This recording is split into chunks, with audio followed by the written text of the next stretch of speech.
سینه سازه یک جور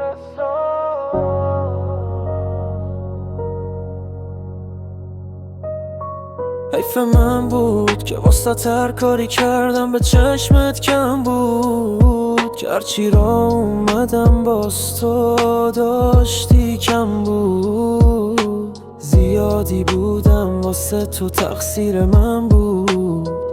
حیف من بود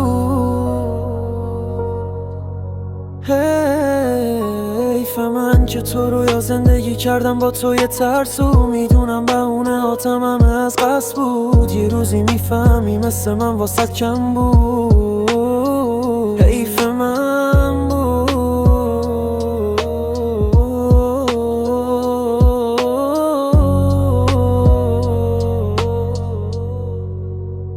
منو دادی از دست دیگه قلبم سیره دیگه حرفات نداره رو مغز مخستیره